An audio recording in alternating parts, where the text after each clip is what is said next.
चंदर चंदर एक बहुत ही ईमानदार और सच्चा इंसान था। वो एक गोल्ड ज्वेलरी की दुकान पे काम करता था और काम करके अपने परिवार का पालन पोषण करता था। सेठ मक्खीचंद चिमनलाल का मालिक था, जो कि बेईमान, कंजूस और चालाक था। बंटी बंटी चिमनलाल का बेटा था, जो कि पढ़ाई में बहुत ही होशियार था। राहुल राहुल सेठ मक्खीचंद का बेटा था, जो बंटी का दोस्त था। एक गांव था सुंदरपुर, जिसमें सेठ मक्खीचंद की ज्वेलरी की दुकान बहुत ही फेमस थी। पूरे गांव में एक ही ज्वेलर की दुकान होने से वह भोले भाले गांव वालों से मुंह मांगा दाम लेके लूटता था। ये बात चंदर को अच्छी नहीं लगती थी। फिर एक दिन, सेठ जी, ऐसे गांव वालों को लूटना अच्छी बात नहीं है। मेरा नाम है मक्खीचंद, मैं चाय में से मक्खी निकाल के पी जाऊं। मुझे सिखाने की जरूरत नहीं, अपना ज्ञान किसी और को दे, वरना नौकरी छोड़ के घर का रास्ता नाप, समझा। चंदर कुछ नहीं बोलता और अपने काम में लग जाता है। एक दिन बंटी और राहुल दोनों कंचे खेल रहे थे, तभी सेठ मक्खीचंद आ जाता है। वह राहुल का हाथ पकड़ लेता है और उसे डांटने लगता है। अरे ओ नालायक, मेरी इज्जत उतारेगा क्या, जो इस मामूली से नौकर के बेटे के साथ खेल रहा है। लेकिन पापा, नौकरी करना गलत थोड़ी ही है। अरे कपूत, तू मेरी औलाद है या उस नौकर चंदर की? चुप कर और जा यहाँ से, वरना दूंगा उठा के। राहुल रोता हुआ वहां से चला जाता है। समय बीतने लगता है। कुछ समय बाद एक दिन चंदर को दुकान से आने में लेट हो गई, तो वह सुनसान सड़क पे जंगल के रास्ते से घर जा रहा था। तभी उसे प्यास लगी। उसने देखा सामने एक कुआं था। उसने सोचा, क्यों ना पानी पी के घर जाओ। वो जैसे ही पानी के लिए कुएं के अंदर देखता है, तो वो हैरान हो जाता है। उसे कुएं के अंदर एक बहुत ही सुंदर परी दिखती है। वो बाहर आ जाती है। क्या तुम मुझे मेरी हीरे की अंगूठी ला दोगे? वो इसी जंगल में कहीं गिर गई है। हाँ, अभी ढूंढता हूँ। चंदर पूरे जंगल में यहाँ वहाँ ढूंढता है और कुछ समय बाद उसे वो हीरे की अंगूठी मिल जाती है, जिसे वो ले जाके परी को दे देता है। तुम तो सच में बहुत ही ईमानदार और सच्चे आदमी हो। ये लो गेहूं पीसने की चक्की।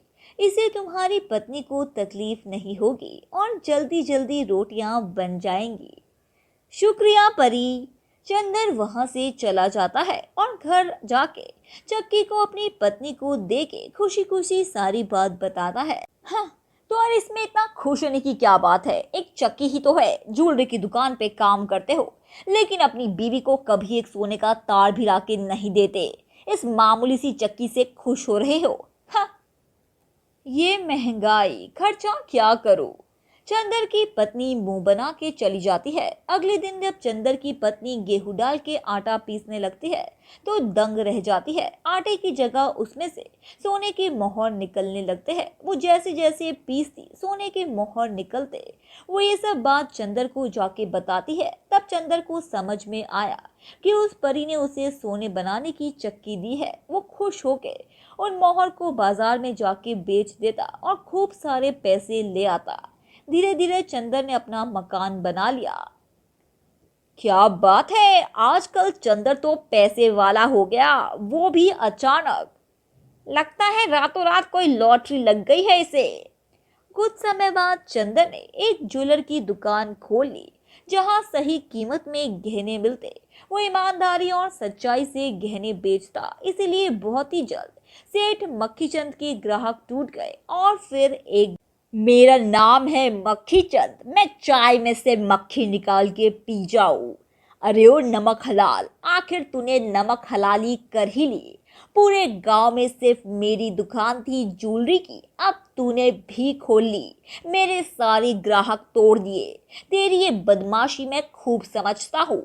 मैं अभी पुलिस को बुलाता हूँ। आखिर तेरे पास इतना सोना और पैसा आया कहाँ से?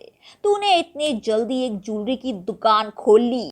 तभी वहां गांव के बाकी लोग और चंदर की पत्नी भी आ जाती है और वो सब बात पूरे गांव को बताती है।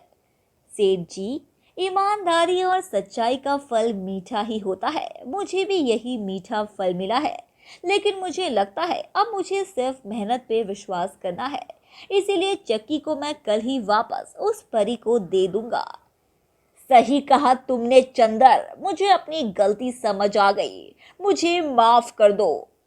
पापा अब तो मैं बंटी के साथ खेल सकता हूँ ना, आप डांटोगे तो नहीं ना।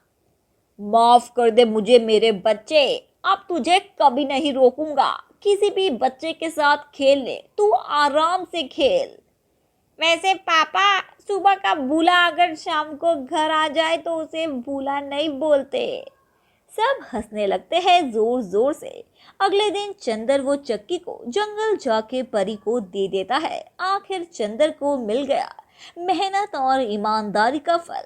बच्चों, आप भी चंदर की तरह बनिए, तो क्या पता कभी आपको भी कोई मोड़ पर मिल जाए आपका जादुई इनाम। आज के लिए बस इतना ही। हम फिर आएंगे ऐसे ही मजेदार और मोरल कहानियां लेके। तब तक के लिए अपना ध्यान रखिए।